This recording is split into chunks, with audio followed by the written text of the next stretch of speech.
നമ്മുടെ നീതിന്യായ കോടതിയെക്കുറിച്ച് ജനങ്ങൾക്കുള്ള വിശ്വാസം വളരെ കുറഞ്ഞിരിക്കുന്നു. കാരണം സമർത്ഥനായ ഒരു അഡ്വക്കേറ്റും കുറച്ച് പണവും ഉണ്ടെങ്കിൽ എത്ര വലിയ കേസാണെങ്കിലും അതിൽ നിന്ന് രക്ഷപ്പെട്ടു പോരാൻ കഴിയുമെന്നൊരു തോന്നൽ ജനങ്ങൾ ഉണ്ടായിക്കഴിഞ്ഞിരിക്കുന്നു. ആരാണ് ഇതിന് ഉത്തരവാദി? ആരും കുറ്റം ആരോപിക്കപ്പെടുന്നില്ലെങ്കിലും ഒരു കാര്യം സത്യമാണ്, അഡ്വക്കേറ്റ് മിടുക്കനാണെങ്കിൽ കേസിൽ നിന്ന് രക്ഷപ്പെടാം. ഇതാ ഈ കോടതിയിൽ ഒരു പെറ്റി കേസ് വിസ്താരം നടക്കുകയാണ്. ഇവിടെ സമർത്ഥനായ ഒരു അഡ്വക്കേറ്റ് തന്റെ കക്ഷികളെ രക്ഷപ്പെടുത്താൻ വേണ്ടി ഈ കേസ് എങ്ങനെ വളച്ചൊടിക്കുന്നു എന്ന് നോക്കൂ. തന്നെ തന്നെയാണ്.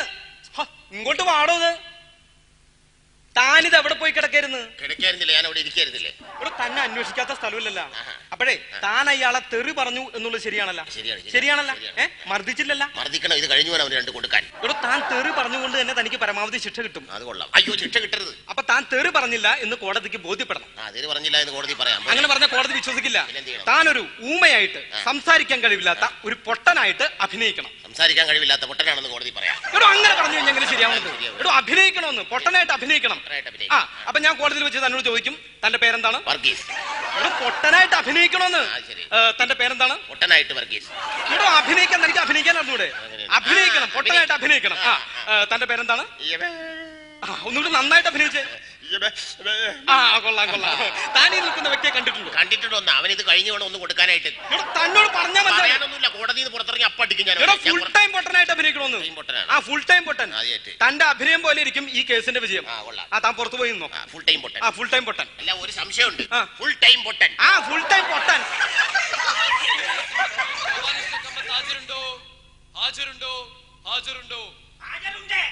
അന്തോണി മകൻ വർഗീസ് ഹാജരുണ്ടോ?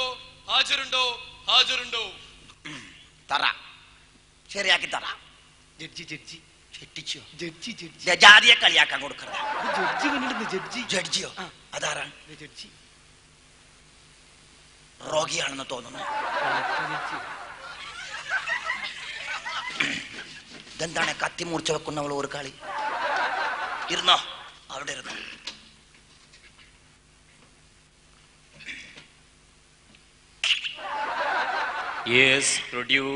ബഹുമാനപ്പെട്ട കോടതി മുമ്പാകെ കേസിലേക്ക് കിടക്കുകയാണ്. സംഭവം നടന്നത് എങ്ങനെയാണ്? നടന്നതോ? എങ്ങനെ? എടോ അതല്ല, സംഭവം നടന്നത് എങ്ങനെയാണ്?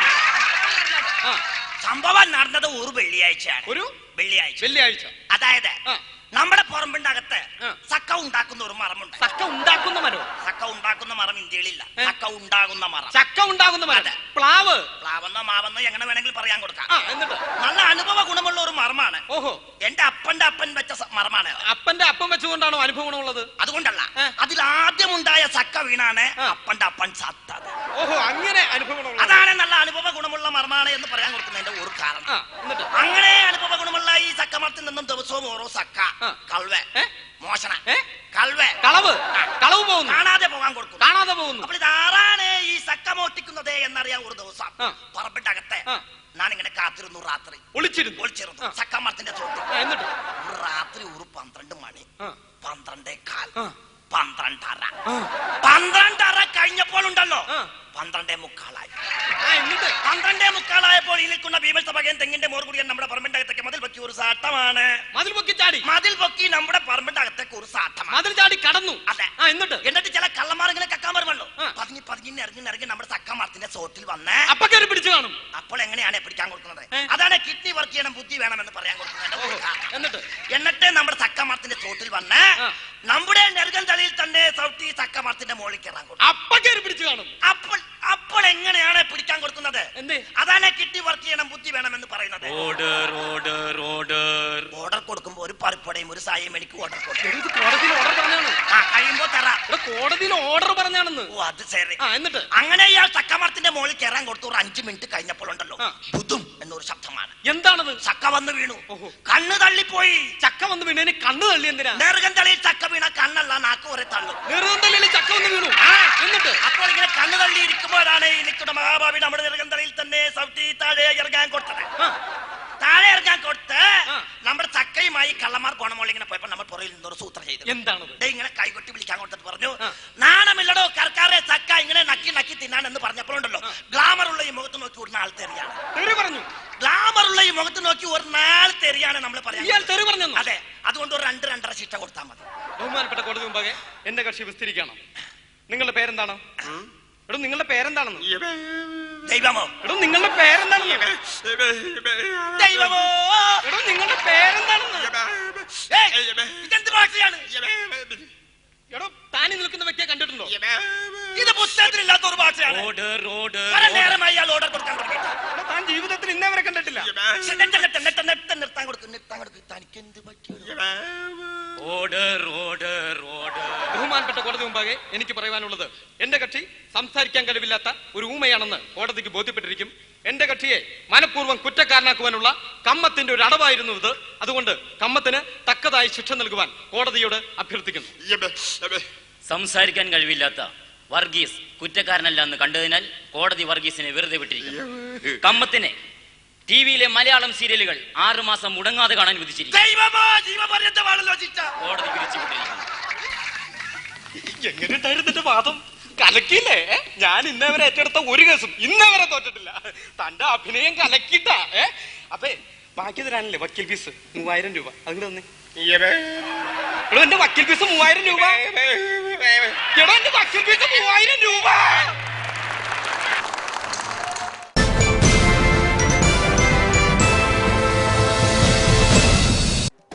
ഒരു സാധനം കാണൂല. ചേട്ടാ ചേട്ടന് എന്താ അന്വേഷിക്കുന്നേ? സാധനം വെച്ചെടുത്ത് കാണൂല. എന്താണെന്ന് പറയും. മിണ്ടരുത് കൊല്ലു ഞാൻ. ഇത് എവിടെ പോയി കിടക്കണത്? എന്താണെന്ന് പറയും. എന്താണെന്ന് പറയും. എടി എന്റെ തലവീണ ചീപ്പ് കാണാനില്ലെന്ന്. ചീപ്പോ? ഓ നിങ്ങളുടെ ഒരു ഒടുക്കത്തെ മറവി. ചീപ്പല്ല നിങ്ങളുടെ തലയിലിരിക്കുന്നേ. അല്ല ഇങ്ങോട്ടും തിരിഞ്ഞേ. എന്തായി മോത്ത്? ഓക്കേ, അപ്പൊ നമുക്ക് വൈകിട്ട് കാണാം. Thanks my dear. ഒന്ന് നിന്നേ. എങ്ങോട്ടായി പോകുന്നേ? ഓഫീസിലേക്ക്. ഓഫീസിലേക്ക് ഷർട്ടില്ലാതെയാണോ പോകുന്നത്? ഒരു മറവി.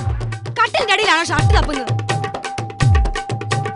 ഓക്കേ മൈ ഡിയർ, നമുക്ക് ഈവനിങ്ങിൽ കാണാം. ഓഫീസിലേക്കാണല്ലേ? അതെ.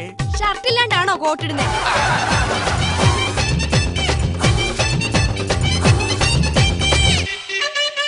ഓക്കേ മൈ ഡിയർ, വൈകുന്നേരം വരുമ്പോൾ ചോക്ലേറ്റ് ഐസ്ക്രീം. ഓക്കേ, അതും മറക്കണേ. ഇല്ല. ബൈ. അല്ല ഫയൽ എടുക്കാണ്ടാണോ ഓഫീസിൽ പോകുന്നത്? എവിടെ വച്ചേക്കണ? അവിടെയാണോ ഫയൽ തപ്പുന്നത്? എന്ത് മറവി എനിക്ക്. എവിടെ കൊണ്ട് വച്ചേക്കണ്? ഫയൽ ഒരു സാധനം വച്ചെടുത്ത് കാണൂല. എന്നാ നിങ്ങളുടെ ഫയല്? അപ്പ എല്ലാം പറഞ്ഞ പോലെ നമുക്ക് വൈകിട്ട് കാണാം. അല്ല എത്ര മണിക്കാ ഓഫീസ് ടൈം? 9 മണിക്ക്. ഇപ്പൊ സമയം എന്തായി? ഇപ്പോ 10:30. ഇനിയെങ്കിലും ഒന്ന് വേഗം പോയിക്കൂടെ? ഓക്കെ മേഡിയർ, അപ്പൊ പറഞ്ഞ പോലെ ഐസ്ക്രീമുമായി ഞാൻ വൈകിട്ട് വരാൻ കേട്ടോ. അല്ല ഇങ്ങനെയാണോ ഓഫീസിൽ പോകുന്നത്? ഇതിനെന്താ കുഴപ്പം? ഓ നിങ്ങളുടെ ഒരു മറവി. ഒരു കാര്യം ഞാൻ പറഞ്ഞേക്കാം, എപ്പോഴും മറവി എന്ന് പറഞ്ഞ എന്നെ മെക്കിട്ട് കയറരുത് കേട്ടോ. എല്ലാ കാര്യങ്ങളും ഞാൻ കൃത്യമായിട്ട് ചെയ്തിട്ടുണ്ടല്ലോ. പിന്നെ എന്ത് പറഞ്ഞാ നീ പറയണത്? നിങ്ങൾ നിങ്ങളുടെ കാലിൽ നോക്ക്. അയ്യോ എന്റെ ഷൂ. മനുഷ്യനായാലേ കൃത്യനിഷ്ഠ വേണം. ഇനിയെങ്കിലും കൃത്യനിഷ്ഠയോടെ ജീവിക്കാൻ പഠിക്കും. ജീവിക്കാൻ പറ്റോളാട്ടാ. ഇവളെ ഇങ്ങനെ വിട്ടാ പറ്റൂല. എന്റെ ഈ ഒടുക്കത്തെ മറവി മാറ്റാൻ എന്താ ഒരു വഴി? ഐഡിയ കിട്ടി. നാളെ ചെയ്യേണ്ട ജോലികളെല്ലാം കൃത്യമായിട്ടൊരു പേപ്പറിൽ എഴുതി വെച്ച് അത് നോക്കി ചെയ്തു കഴിഞ്ഞാൽ പിന്നെ മറവി ഉണ്ടാവില്ല. ഇനി അവൾ എന്റെ മെക്കിട്ട് കാരണം എങ്ങനെയാണെന്ന് നോക്കട്ടെ. കാലത്തെ എഴുന്നേക്കണം. ഓ കാലത്ത് എഴുന്നേറ്റു, പല്ല് തേച്ചു, കുളിച്ചു. ഇനി പാൻ്റ് ഇടണം. അങ്ങനെ പാൻ്റ് ഇട്ടു. ഇനി മുടി ചീകണം. അങ്ങനെ മുടി ചെയ്യണം. ഇനി വാച്ച് കെട്ടണം. ഇനി ഷർട്ട് ഇടണം.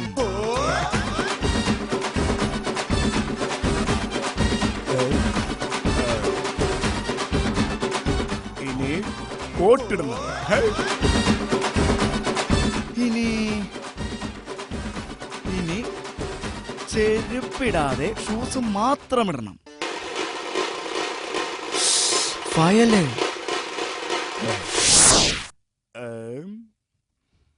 അന്നക്കുട്ടി എന്താ ചേട്ടാ? നീ എന്താടി പറഞ്ഞത്? എനിക്ക് ഭയങ്കര മറവിയാണ്, കൃത്യനിഷ്ഠതയില്ല എന്നൊക്കെ അല്ലടി? അതെ. ഞാൻ കോട്ട് ഇട്ടിട്ടില്ലടി. ഉണ്ട്. ഷർട്ട് ഇട്ടിട്ടില്ലടി. ഉണ്ട്. പാന്റ് ഇട്ടിട്ടില്ലടി. ഉണ്ട്. കാലില് ചെരുപ്പല്ലോ, ഷൂ അല്ലടി. അതെ. അല്ലടി. അതെ. തലയിൽ ചീപ്പുണ്ടോടി? ഇല്ല. നീ വാച്ചിലേക്കൊന്ന് നോക്കിയടി. ഇപ്പോൾ സമയം 8:30. ഇപ്പൊ ഇവിടുന്ന് ഇറങ്ങിയാൽ 9 മണിക്ക് കൃത്യമായിട്ട് എനിക്ക് സ്ഥലത്ത് ചെല്ലാൻ പറ്റും. മനസ്സിലായോ? അപ്പൊ എല്ലാം പറഞ്ഞ പോലെ നമുക്ക് വൈകിട്ട് കാണാം. Okay my dear. ഓക്കെ. അല്ല മനുഷ്യ, നിങ്ങൾ ഇത് എങ്ങോട്ടാ? ഓഫീസിലേക്ക്. എന്റെ മനുഷ്യ, ഞായറാഴ്ച എവിടെയാ ഓഫീസ്?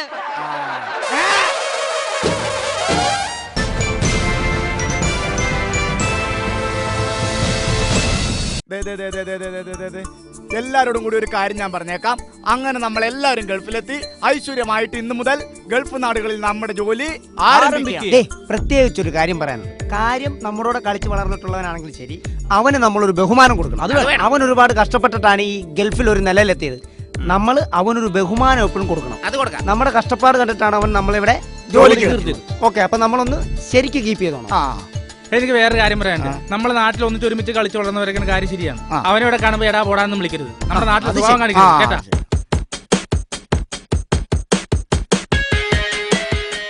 പറഞ്ഞു തീർന്നില്ല, ലോനപ്പനെത്തി. എടാ ലോനപ്പനല്ല, ബോസ്. ബോസാ? ആ, ഇന്നു മുതൽ നമ്മുടെ ബോസാണ് അവൻ. മനസ്സിലായോ? ആണോ? എല്ലാ അളിയന്മാരും എത്തിയല്ലോ അല്ലേ? പിന്നെ എങ്ങനെ ഉണ്ടായിരുന്നു? യാത്രയൊക്കെ സുഖമായിരുന്നു. പിന്നെ ഒരു കാര്യം, ഈ ഗൾഫില് നമ്മൾ ഹാർഡ് വർക്ക് ചെയ്താലേ നമുക്ക് വിജയിക്കാൻ പറ്റുള്ളൂ. ഇപ്പോ എന്റെ അവസ്ഥ നിങ്ങൾക്ക് അറിയാലോ. നാട്ടിൽ ഞാൻ എന്തായിരുന്നു, ഇവിടെ ഞാൻ എന്താണെന്ന് നിങ്ങൾക്ക് അറിയാലോ. പിന്നെ ഞാൻ നിങ്ങളോട് കുറച്ച് കാര്യങ്ങൾ എനിക്ക് വേണ്ടി കേരളത്തിൽ ചെയ്തു വെക്കാൻ പറഞ്ഞിരുന്നു. എല്ലാരും ചെയ്തല്ലോ അല്ലേ? ചെയ്തില്ല. എടാ, കേരളത്തിൽ നിങ്ങൾക്ക് ഇതൊക്കെ ചെയ്യാൻ എന്താ എത്ര മടി? എന്റെ പൊന്നു ബോസേ, ഗൾഫ് നാടുകളിൽ ഓരോരോ കാര്യങ്ങൾ ചെയ്യാൻ എളുപ്പാ. പക്ഷെ അതുപോലെ നമ്മുടെ നാട്ടിൽ ചെയ്യാൻ പറ്റൂല. എന്താ പറ്റാത്തേ? എന്താ പറ്റാത്തേ? 1-ാം തീയതി ഹർത്താല്, 2-ാം തീയതി ബസ് സമരം, 3-ാം തീയതി 4-ാം തീയതി റാലി, കേരള നാട്ടില് പണിമുടക്കിന്റെ പൂരം.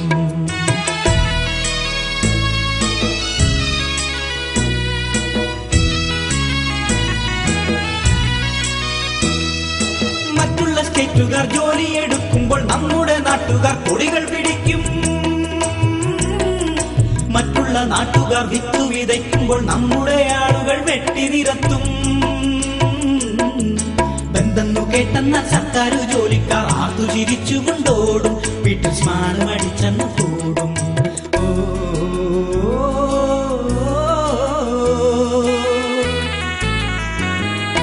1-ാം തീയതി ഹർത്താല്, 2-ാം തീയതി ബസ് സമരം, 3-ാം തീയതി 4-ാം തീയതി റാലി, കേരള നാട്ടില് പണിമുടക്കിന്റെ പൂരം.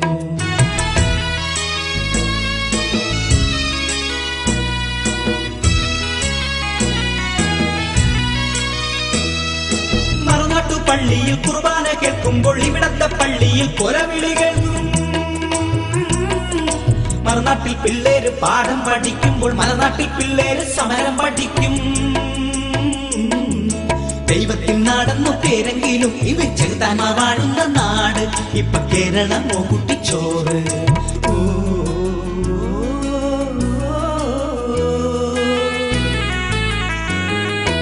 1-ാം തീയതി ഹർത്താല്, 2-ാം തീയതി ബസ് സമരം, 3-ാം തീയതി 4-ാം തീയതി റാലി, കേരള നാട്ടിലെ പണിമുടക്കിന്റെ പൂരം.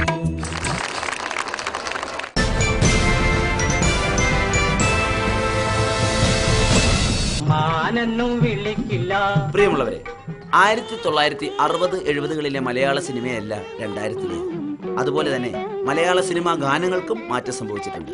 ഇവിടെ പഴയ സിനിമാ ഗാനങ്ങൾ കോർത്തിണക്കിക്കൊണ്ട് ഹാസ്യത്തിനും നൃത്തത്തിനും ഒരുപോലെ പ്രാധാന്യം നൽകി അവതരിപ്പിക്കുന്ന ഓൾഡ് മസാല മിക്സ്.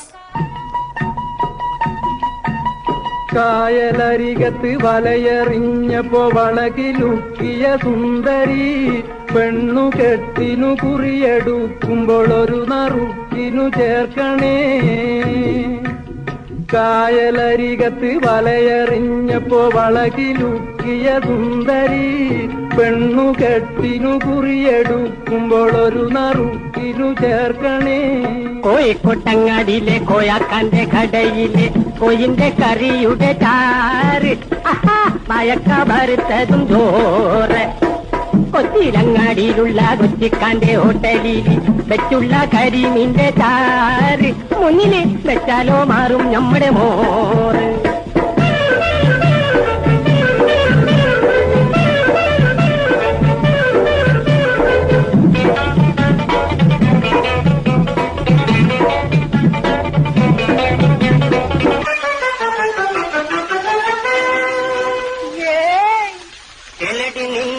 കെട്ടുന്ന കാലത്ത് നൂറിന്റെ നോട്ട് കൊണ്ടാറാട്ടെ. കണ്ണനെ നീ എന്നെ കെട്ടിയില്ലെങ്കിലോ കണ്ണീരിലാണെന്റെ നീരാട്ട്. കിളകി നിന്നെ ഞാൻ കെട്ടുന്ന കാലത്ത് നൂറിന്റെ നോട്ട് കൊണ്ടാറാട്ട്. കണ്ണനെ നീ എന്നെ കെട്ടിയില്ലെങ്കിലോ കണ്ണീരിലാണെന്റെ നീരാട്ട്. കണ്ണീരിലാണെന്റെ നീരാട്ട്.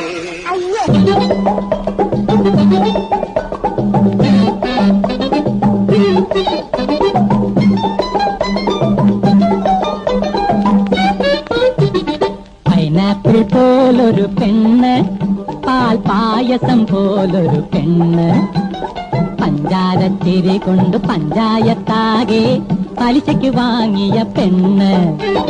പൈനാപ്പിൾ പോലൊരു പെണ്ണ്.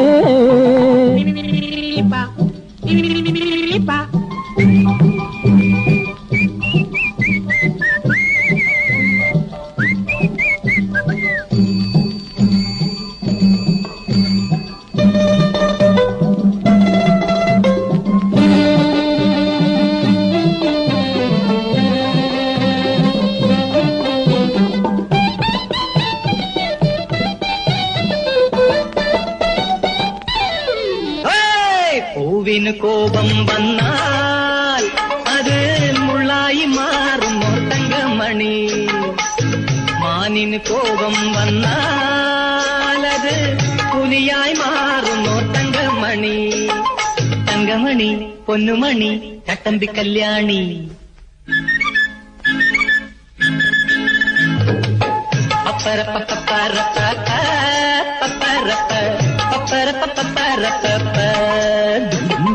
പണ്ട് പണ്ട് പണ്ട് നിന്നെ കണ്ട നാളെയാ പാട്ടുപാടാൻ അറിയാത്ത താമരക്കിളി നീ.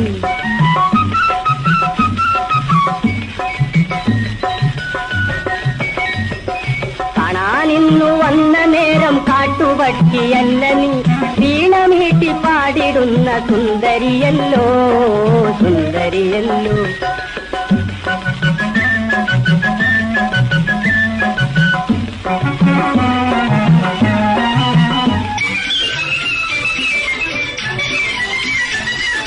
കണ്ടം വെച്ചൊരു കോട്ടാണ്, പണ്ടേ കിട്ടിയ കോട്ടാണ്, മമ്മദ് കാക്കടെ കോട്ടാണ്, ഇത് നാട്ടിൽ മുഴുവൻ പാട്ടാണ്. കണ്ടം വെച്ചൊരു കോട്ടാണ്, പണ്ടേ കിട്ടിയ കോട്ടാണ്, മമ്മദ് കാക്കടെ കോട്ടാണ്, ഇത് നാട്ടിൽ മുഴുവൻ പാട്ടാണ്.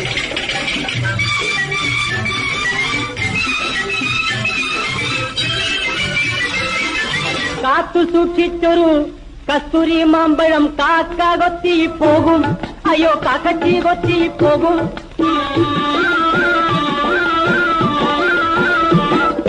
നോക്കി വെച്ചൊരു കാരാകാരപ്പഴം നോട്ടം തെറ്റിയാൽ പോകും, നിന്റെ നോട്ടം തെറ്റിയാൽ പോകും. കാത്തു സൂക്ഷിച്ചൊരു കസ്തൂരി മാമ്പഴം കാക്ക കൊത്തി പോകും, അയ്യോ കാക്കച്ചി കൊത്തി പോകും. നോക്കി വെച്ചൊരു കാരാകാരപ്പഴം നോട്ടം തെറ്റിയാൽ പോകും, നിന്റെ നോട്ടം തെറ്റിയാൽ പോകും.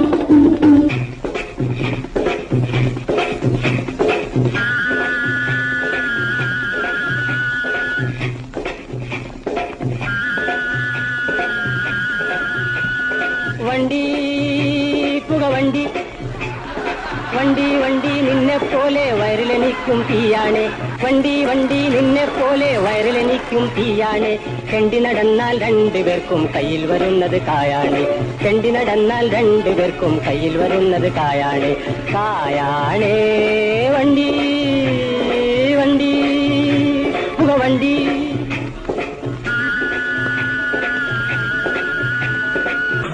തള്ളു തള്ളു തള്ളു പന്നാസു വണ്ടി തള്ളു തള്ളു തള്ളു തള്ളി തല്ലിപ്പൊള്ളി വണ്ടി ഈ തല്ലിപ്പൊള്ളി വണ്ടി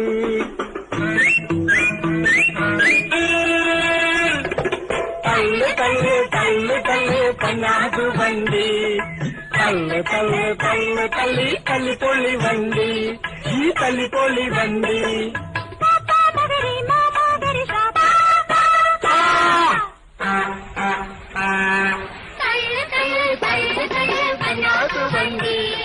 തള്ളു തള്ളു തള്ളു തള്ളി തല്ലിപ്പൊള്ളി വണ്ടി ഈ തല്ലിപ്പൊള്ളി വണ്ടി തള്ളു തള്ളു തള്ളു തള്ളി പന്നാസു വണ്ടി തള്ളു തള്ളു തള്ളു തള്ളി